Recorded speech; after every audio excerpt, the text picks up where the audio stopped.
The phone vibrates against my desk like an angry hornet, Marjorie's name flashing on the screen. Strange, my mother-in-law never calls during work hours. My finger hovers over the decline button, but something makes me answer. Genesis? Her voice trembles. Ryan took the children. My stomach drops through the floor. What do you mean took? He showed up at my house an hour ago. Said he needed Mason and Lily for a surprise trip. I thought you knew. The rest of her words blur into static. My hands shake as I pull up the school's number. No answer. 3 times, no answer. I have to go. I cut off Marjorie mid-sentence and grab my purse, already running for the elevator. My heels click against marble, each step echoing like a hammer strike. The security guard calls out something about a meeting, but I'm already pushing through the revolving doors into afternoon traffic. I dial Ryan's number. Straight to voicemail. Again. Voicemail. My fingers fumble with the keys as I unlock my car. Pick up, you bastard. Pick up. The drive home is a fever dream of red lights and horn blasts. I take corners too fast, run yellow lights too late. My mind spins through possibilities, each worse than the last. Our house sits empty, Ryan's car gone from the driveway. Inside, nothing seems disturbed except for the kids' rooms. Mason's favorite dinosaur backpack missing. Lily's purple unicorn lunchbox gone. Their drawers hang open, clothes grabbed in handfuls. My phone buzzes. A text from Ryan, they're safe. We needed space. The words hit like a physical blow. Space. Like we're discussing vacation plans or dinner options. Like he hasn't just kidnapped our children. I sink onto Mason's bed, clutching his pillow. It still smells like his strawberry shampoo. 7 years old. Just started 2nd grade. Loves science and hates carrots. My brilliant, sensitive boy. And Lily. My 5-year-old hurricane of giggles and questions. Who just lost her first tooth? Who makes up songs about everything she sees? Another text, you've been so focused on work. They need a present parent. The rage rises hot and fast. How dare he? After I supported his career changes, his finding himself phases. After I juggled client meetings and soccer practice and dance recitals. After I believed him when he said he understood that we were partners. I call Marjorie back. Tell me everything he said. Every detail. He seemed different. Calm, but not himself. Had a woman with him in the car. Young, blonde.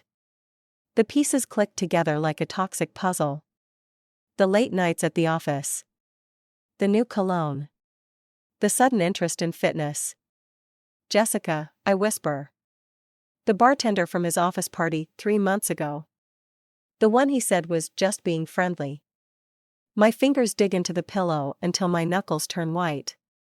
Tears burn behind my eyes, but I blink them back. Crying won't help Mason and Lily. I open my laptop, hands steady now. Start documenting everything. Times, dates, screenshots of texts. My corporate training kicks in, gather evidence, build a case, plan your strategy. Ryan thinks he's punishing me.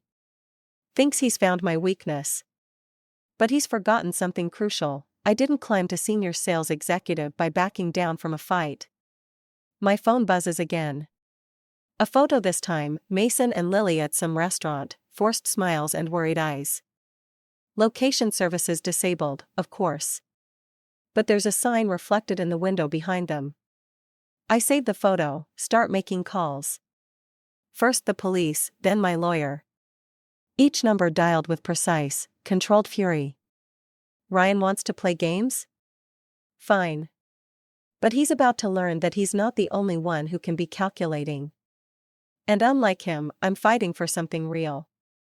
I touch the screen, tracing my children's faces. Hang on, babies, I whisper. Mommy's coming. And when I find them, when I find him, there won't be anywhere left to hide. The address from the reflected sign leads me to a rundown apartment complex on the edge of town. Paint peels from the walls like dead skin, and the stairwell reeks of stale cigarettes. 3rd floor, apartment 3C. I hear Lily's laugh through the door, that bright, bell-like sound that usually fills me with joy. Now it twists in my gut like a knife. I knock. Hard.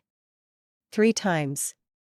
Jessica opens the door, wearing one of Ryan's old college t-shirts. Her blonde hair is perfectly tousled, like she's posing for an Instagram shot. "Oh," she says, smile too wide.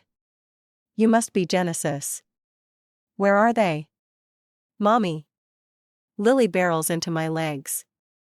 I scoop her up, breathing in her familiar strawberry shampoo scent. Mason appears behind her, hesitant. His eyes dart between me and something behind him. "Hey, buddy," I say softly. "You okay?" Before he can answer, Ryan steps into view. "I told you I'd bring them back tomorrow." "You told me nothing." My voice stays level, though my pulse pounds in my throat. "You kidnapped our children." "Kidnapped?" He laughs, but it's hollow. "I'm their father. We're having quality time." Quality time doesn't require sneaking them out of school and disabling location services. Jessica touches Ryan's arm. "Maybe the kids should watch TV while you two talk?" I tighten my hold on Lily. "They're coming home with me." "No." Ryan's face hardens. "You don't get to control everything anymore, Genesis. Your 60-hour work weeks, your constant business trips, the kids need stability." "Stability?" I want to laugh. Or scream. Or both. "Is that what you call shacking up with your bartender girlfriend?" "At least I'm present," he snaps. "When was the last time you made it to one of Mason's science fairs? Or Lily's dance classes?" "Last month," Mason pipes up. "Mom came to my robotics presentation. She brought cookies." Ryan falters for a moment. Jessica's perfect smile slips. "The police are already involved," I say quietly. "And my lawyer. So here's what's going to happen: the kids are coming home with me. Now. Or the next conversation we have will be in court." "You wouldn't." "Try me." Mason moves closer to me, pressing against my side. His small hand finds mine. "Fine." Ryan runs a hand through his hair, a gesture so familiar it hurts. "Take them." "But this isn't over." "You're right about that." I look at Jessica, still wearing my husband's shirt in her shabby apartment. "By the way, how's the insurance fraud case going? The one from your last bartending job?" Her face goes white. Ryan turns to her, confusion creasing his forehead. "Oh," I say. "Did she not mention that?" Funny how some people keep secrets. "Genesis," Ryan starts, but I'm already steering the kids toward the door. "Daddy's not coming?" Lily asks as we reach the stairs. "Not right now, sweetheart." I force my voice to stay steady. "But you'll see him soon." In the car, Mason stays quiet, but I catch him watching me in the rearview mirror. "Mom," he finally says. "Are you and Dad getting divorced?" The question hits like a physical blow. I meet his eyes in the mirror. "I don't know yet, buddy. But I promise, whatever happens, you and Lily are the most important thing to both of us." "More important than Jessica?" "Way more important." He nods, processing this with the serious expression he gets when solving math problems. My phone buzzes with a text from Ryan: "You had no right to bring up Jessica's past." I ignore it. Another buzz: "We need to talk about this like adults." Like adults. Like he didn't just try to steal our children. Like he hasn't been planning this for who knows how long. I glance at Mason and Lily in the back seat, both unusually quiet. They shouldn't have to deal with any of this. But they are, because their father decided his midlife crisis was more important than their stability. Fine. He wants to play dirty? I can play dirty. I've spent years documenting everything for work, every meeting, every deal, every promise made and broken. Time to put those skills to personal use. Ryan thinks he knows me? He has no idea what I'm capable of when my children are at stake. Sarah's wine glass trembles as she tells me what I should have known months ago. We sit in her backyard, the evening air thick with jasmine and betrayal. I thought you knew, she says, not meeting my eyes. The way he and Jessica were always talking at office parties. The lunch meetings that ran late. My fingers tighten around my own untouched glass. How long? Genesis. How long? She swallows hard. Since Christmas. Maybe before. They started looking at apartments in February. While I was planning Mason's science fair project. While I was taking Lily to dance classes. While Ryan was telling me he needed to work late, needed to network, needed to find himself. There's more, Sarah whispers. He's been moving money. Small amounts at first, then larger transfers. Jessica's brother works at the bank. He helped them set up a separate account. The wine glass shatters in my grip. Red spreads across my palm like blood, but I barely feel the sting. I should have told you sooner. Sarah reaches for napkins. But Ryan said you were so focused on work, that the marriage was already over. He made it sound like it was my fault? The laugh that escapes me sounds foreign, harsh. Of course he did. My phone buzzes. A text from Ryan, we need to discuss custody arrangements. Custody. Like he hasn't been systematically undermining me for months. Like he hasn't been building his case while dismantling our life. I have proof, Sarah says quietly. Emails. Bank statements. Pictures. Why now? The question comes out sharper than intended. Why tell me this now? She looks away again. Jessica came to the office today. She was bragging about how they're going to prove you're an unfit mother. How Ryan's lawyer thinks your work schedule alone will convince a judge. The room tilts sideways. I grab the table edge, steadying myself against the wave of nausea. I can't lose them, Sarah. You won't. She pulls out her phone, starts forwarding emails. Ryan's not as clever as he thinks. He used his work email for everything. Apartment searches, messages to Jessica, even conversations with her brother about the money. My own phone keeps buzzing. Ryan again, the kids miss Jessica. They need stability. Stability. The word echoes in my head like a mockery. I open my laptop, start documenting everything Sarah's telling me. Dates, times, amounts. The familiar rhythm of data collection centers me, turns the rage into something cold and precise. There's one more thing. Sarah hesitates. Jessica has a history. Not just the insurance fraud. She's done this before. 3 times. Married men, messy divorces, always walking away with settlements.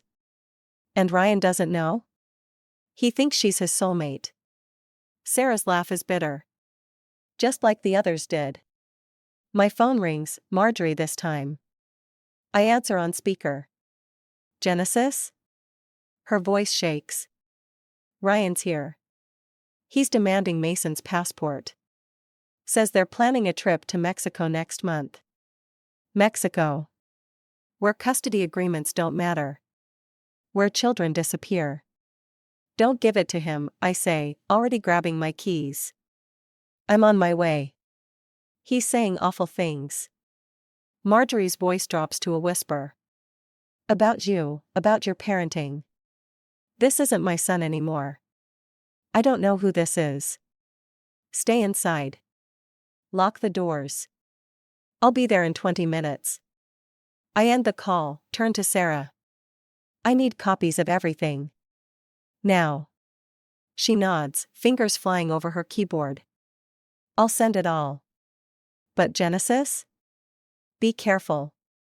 When men like Ryan feel cornered. I'm not the one who should be worried about feeling cornered. I check my phone one last time before heading out. A new email from an unknown address, Jessica's brother, with bank statements attached. This should help, the message reads. Ryan's not the only one who can play both sides. I smile, and it feels like baring teeth. Ryan wanted a war? Fine. But he's about to learn that in the corporate world, I didn't earn my reputation by playing nice. I touch the cut on my palm, let the sting fuel me. Time to show him exactly what an unfit mother can do. Tom's office feels like a sanctuary after the chaos of the past few days. He slides a coffee across his desk, black, no sugar, just how I need it right now. You look like hell, he says quietly. Thanks. I take a sip, letting the bitter warmth steady me. Wait until you hear why. I lay out everything, the children, Jessica, the money trail, the Mexico threats. Tom listens without interrupting, his expression darkening with each revelation. He's going to file for full custody tomorrow, I finish. Sarah sent me a copy of the draft petition. It's ugly. Genesis. Tom leans forward, choosing his words carefully. What's your endgame here? What do you mean? I mean, are you trying to win, or are you trying to destroy him? The question hits harder than expected. I stare into my coffee, watching ripples form from my trembling hands. Because if it's about winning, he continues, we need to be strategic. But if it's about destruction? He slides a folder across the desk. You should see this. Inside are photos, Ryan and Jessica at various locations over the past year. Restaurants, hotels, the jewelry store where he bought my anniversary gift. How did you? Remember Marcus from IT? His wife works at your bank. She flagged some unusual transactions months ago. My throat tightens. You knew? I suspected. But it wasn't my place to. To tell me my husband was destroying my family? The words come out sharp enough to make him flinch. To interfere without proof. He taps the folder. Now we have proof. But Genesis, if you use this, all of it, there's no going back. Ryan won't just lose custody. He'll lose everything. Good. Including the children's father. That stops me cold. Mason's face flashes in my mind, his careful questions about when Daddy's coming home, his quiet withdrawal at bedtime. They need their father, Tom says gently. They need stability. Safety. I stand up, pacing. He was going to take them to Mexico, Tom. He's already proven he'll use them as weapons. Then beat him at his own game. But cleanly. He pulls out another document. The company's restructuring the West Coast division. They need a senior executive in Seattle. Seattle? The word feels foreign on my tongue. Fresh start. Better schools. Full corporate relocation package. He pauses. And jurisdiction away from Ryan's new lawyer friend. I stop pacing. How do you know about his lawyer? Because she just filed an emergency motion for temporary custody. Hearings tomorrow morning. The room spins slightly. I grip the back of my chair. He's claiming parental alienation, Tom continues. Says you're using your corporate connections to harass Jessica, interfere with his visitation rights. A laugh escapes me, hollow, desperate. He takes my children, empties our accounts, plans to flee the country, and I'm the alienator? The judge won't see the whole picture tomorrow. Just what Ryan's lawyer presents. Tom stands, moves closer. Take the Seattle position. Today. Once you're established there, with a stable home, good schools. He'll never agree to let me move them. He won't have a choice. Not after we show the judge these. He taps the folder again. But Genesis? You have to decide, revenge or protection. You can't have both. My phone buzzes, Lily's teacher, asking about pickup arrangements. Such a normal concern in this surreal nightmare. When would we leave? End of the month. Company handles everything: housing, schools, moving costs. I think of Mason's science project, half finished, on our dining room table. Lily's dance recital photos, still waiting to be framed. What about the hearing tomorrow? Let me handle it. Tom's voice softens. Trust me, Genesis. You're not alone in this. Another buzz. Ryan, this time, hope you're ready for tomorrow. Jessica picked out the perfect outfit for the kids' first day at their new school. My fingers tighten around the phone until my knuckles whiten. The Seattle offer sits between us like a lifeline or a surrender, depending on how I look at it. Okay, I whisper, then stronger, okay. Seattle. But first, we destroy him in court tomorrow. Tom nods, already reaching for his phone. I'll call Marcus. Time to show Ryan what real parental alienation looks like. The coffee's gone cold, but I don't need it anymore. Rage keeps me plenty warm. The courthouse bathroom mirror reflects a woman I barely recognize. Perfect makeup, pressed suit, hands that won't stop shaking. 10 minutes until the hearing. 9 minutes until I destroy my children's father. The door creaks. Jessica walks in, designer heels clicking against tile. Quite the performance you're planning, she says, checking her lipstick.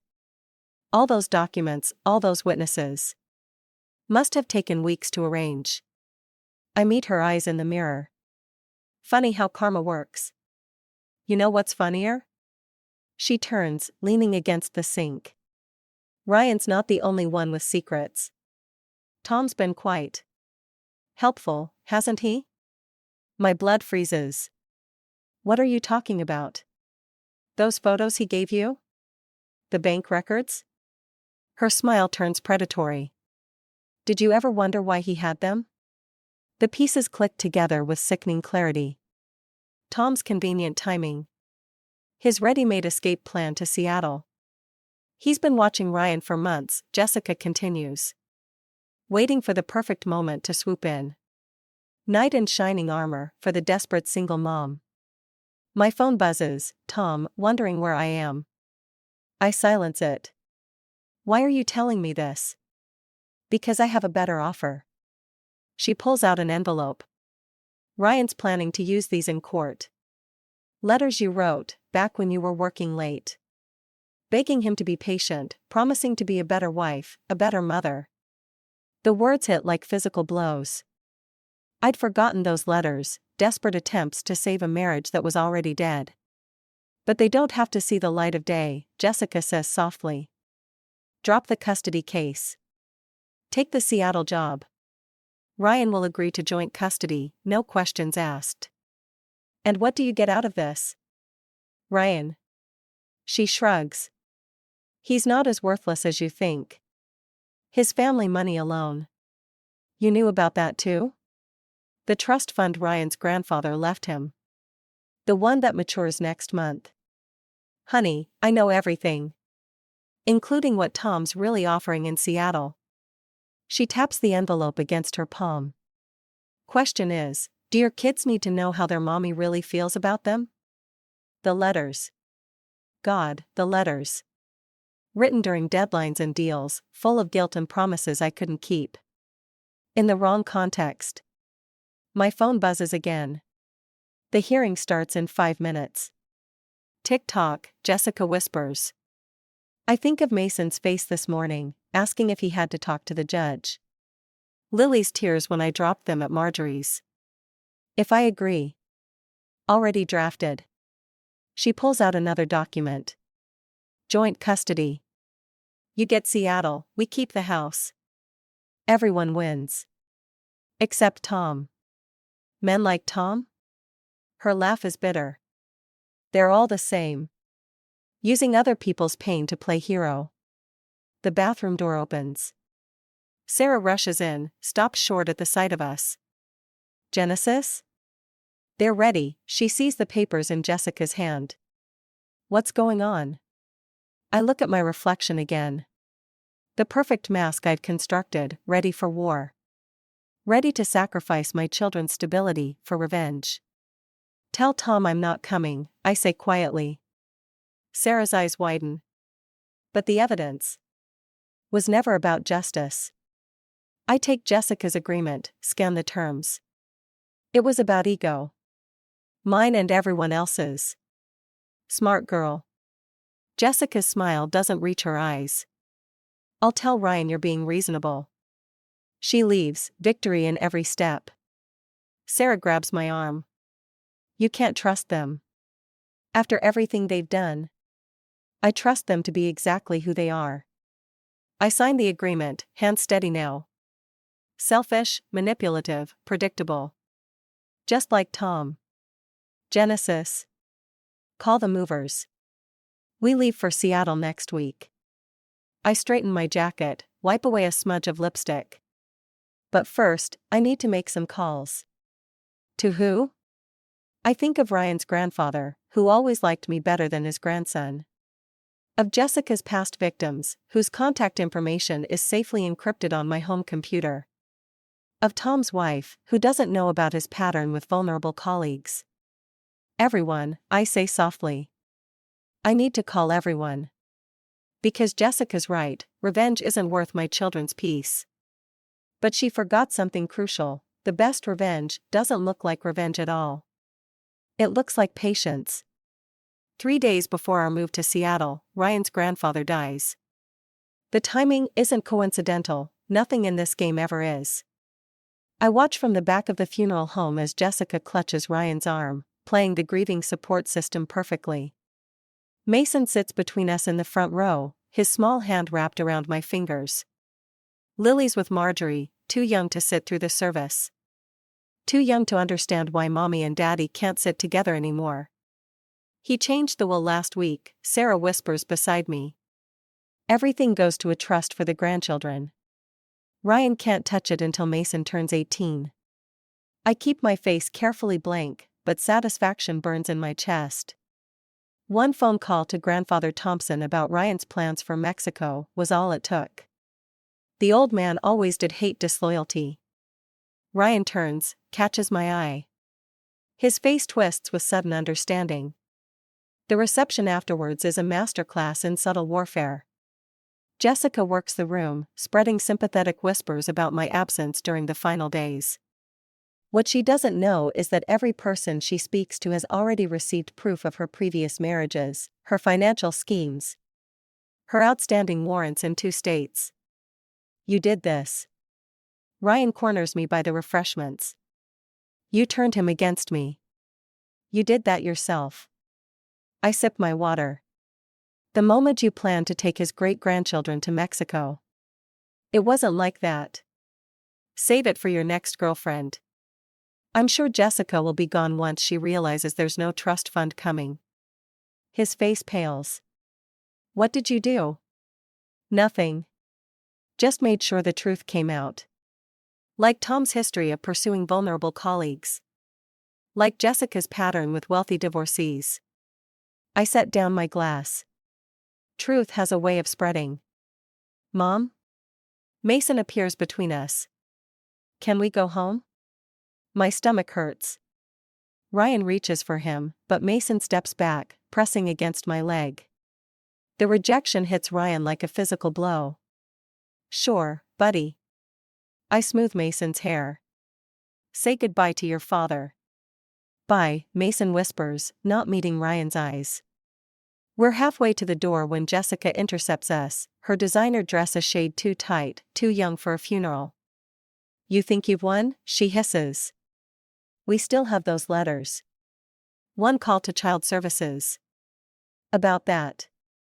I pull out my phone, show her the screen. Remember Ryan's lawyer friend? Turns out she's more interested in keeping her license than helping you blackmail me. You're bluffing. Check your apartment. The letters are gone. Along with everything else you thought you could use against me. I lean closer. Next time you try to con a single father, make sure his mother-in-law doesn't have a spare key. Her face contorts. She grabs my arm, nails digging in. You bitch. Mom? Mason's voice trembles. What's happening? Jessica releases me instantly, but the damage is done. Mason's eyes are wide, frightened. He saw everything, the anger, the ugliness, the adults in his life tearing each other apart. Nothing, baby. I try to sound calm. We're leaving. In the car, Mason stays silent. My victory turns to ashes in my mouth. I'm sorry, I whisper. You shouldn't have seen that. Is that why we're moving? Because everyone's mad at each other? We're moving for a fresh start. The words sound hollow even to me. But Dad says it's because you hate him now. And Jessica says it's because you're selfish. And Grandma Marjorie keeps crying. Each word hits like a knife. I pull over, unable to drive through the tears threatening to fall. I don't hate your father, I manage. I hate what he did. What we all did. Then why can't we fix it? Because some things break beyond repair. Because revenge poisons everything it touches. Because in trying to protect them, I've shown my children exactly how ugly adults can be. My phone buzzes, the moving company, confirming tomorrow's schedule. Seattle looms ahead like an escape route or a surrender, I'm no longer sure which. Mom? Mason's voice is small. I don't want to move. Neither do I realize. But I burned too many bridges to stay. Set too many fires to claim the high ground. We sit in silence, watching the sun set over the city we're about to leave. I've won every battle, and somehow lost the war. The moving truck idles in our driveway as Ryan's car screeches to a halt. He stumbles out, disheveled, clutching papers. Jessica's nowhere in sight, not since the police picked her up yesterday on those outstanding warrants. You can't take them. He waves the custody agreement. We had a deal. The deal was joint custody. I continue loading boxes. Nothing says it has to be in this state. Genesis. His voice cracks. Please. Mason watches from his bedroom window upstairs. I catch his reflection in the truck's mirror, small face pressed against glass, watching his parents' world implode. Where's Jessica? I ask, though I already know. Gone. Took everything. He laughs, hollow. Even my grandfather's watches. The ones for Mason. Karma's funny that way. Is that what this is? Karma? He steps closer. You destroyed everything. My inheritance, my reputation, You destroyed it. The words explode out. The moment you decided our children were weapons to hurt me with. I never. Mexico, Ryan? A new school without telling me? Taking them from Marjorie's without permission? Each accusation lands like a physical blow. You were going to erase me from their lives. I was trying to save them. He grabs my arm. From becoming cold and calculating like you. From learning that success matters more than family. Let go. Or what?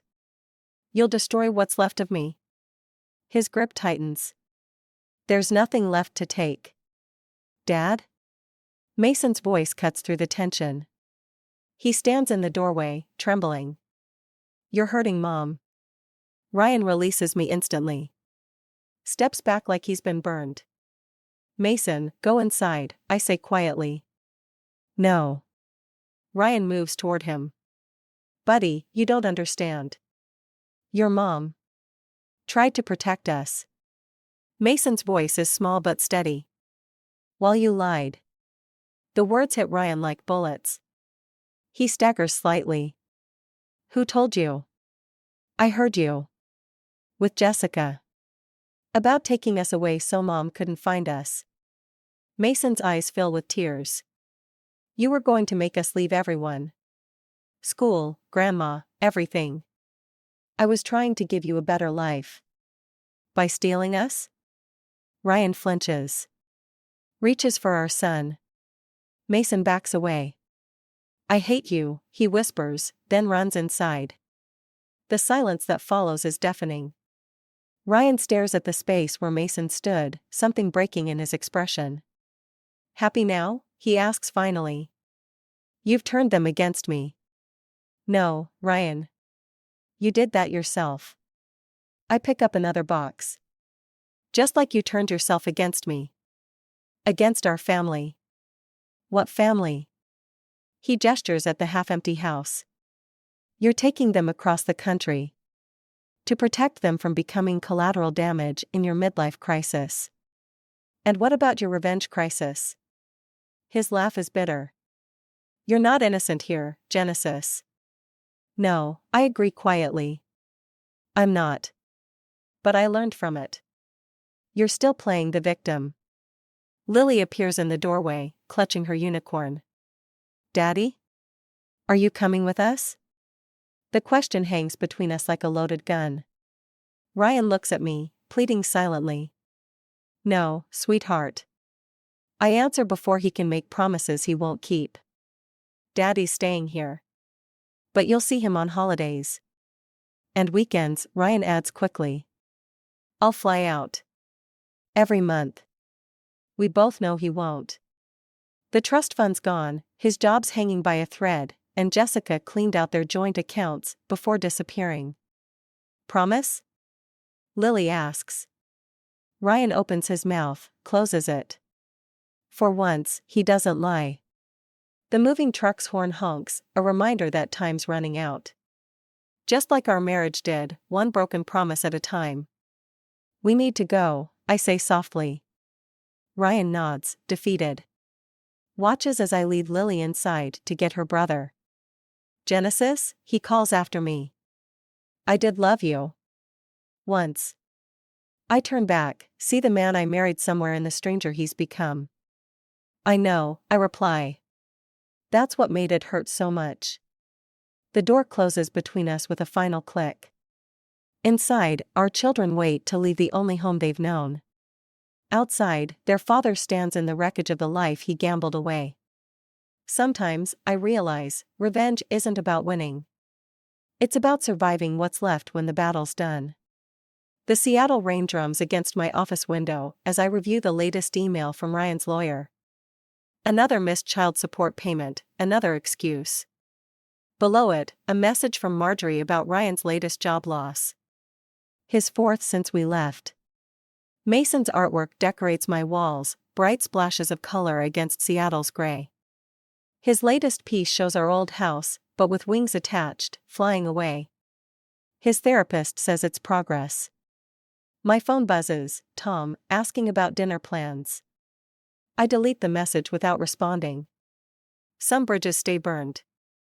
Mom? Lily peeks around my door, her unicorn trailing behind her. Can we get ice cream after school tomorrow? Dad promised to video call during. The familiar ache returns. Did he promise, or did he say he'd try? Her silence answers for her. The doorbell rings, unexpected at this hour. Mason calls out that he'll get it, followed by the sound of running feet. Mason, wait, but I'm already hearing the door open, followed by a familiar voice. Hey, buddy. Ryan. I find them in the doorway, Ryan looking smaller somehow, wearing a cheap suit and desperate smile. Mason stands frozen, one hand still on the doorknob. What are you doing here? My voice stays steady, professional. The voice I use for difficult clients. I had a job interview. He shifts, uncomfortable in his borrowed confidence. Thought maybe we could talk? Daddy. Lily launches herself at him. He catches her, but the impact makes him stagger slightly. He's lost weight. You should have called first. Would you have answered? Mason moves closer to me, watching his father with wary eyes. You missed my science fair. I know, buddy. The flight was. And my birthday. Mason. And Christmas. His voice cracks. You promised. Ryan's face crumples. I'm trying. I just. Everything's been. Hard? I finish for him. Like being a single parent? Like explaining to your children why their father keeps breaking promises? Genesis, please. He sets Lily down. I know I messed up. With everything. But I'm getting help. Therapy, AA meetings. This pulls me up short. 3 months sober. He manages a weak smile. Turns out I had more problems than just Jessica. Mason tugs my sleeve. Can Dad stay for dinner? The question hangs between us like a live wire. Ryan doesn't push, doesn't plead. Just waits, looking more like the man I married than he has in years. 30 minutes, I say finally. That's all. Over microwave dinners, we navigate the new territory of our broken family. Ryan shows Mason pictures of his new apartment, small, basic, but with a room ready for weekend visits. If they ever happen. I'm not asking for forgiveness, he says later, as the kids clear their plates. Just a chance to do better. Why now? Because I finally understand what I lost. He looks at our children, really looks at them. Not just the money or the status. But this. Them. The chance to watch them grow up. They're not prizes to be won back, Ryan. I know. He stands, preparing to leave. That's what therapy's teaching me. Among other things. At the door, Mason hesitates, then hugs him quickly. Lily clings longer, making him promise to call tomorrow. We all pretend not to notice how his voice catches when he agrees. After they're in bed, I find Ryan's wallet on the counter. Inside, along with AA chips and food stamps, is a crumpled photo of the 4 of us from before. Before Jessica, before the betrayals, before revenge consumed us all. I text him about the wallet. His response comes quickly, keep it. A reminder of what I'm working towards. I should throw it away. Should maintain the walls I built. Instead, I place it in my desk drawer, not hidden, not displayed, just waiting. Because maybe redemption, like revenge, comes in small steps. In missed calls that eventually connect. In broken promises slowly mending. In children learning that forgiveness doesn't mean forgetting, but choosing to move forward anyway.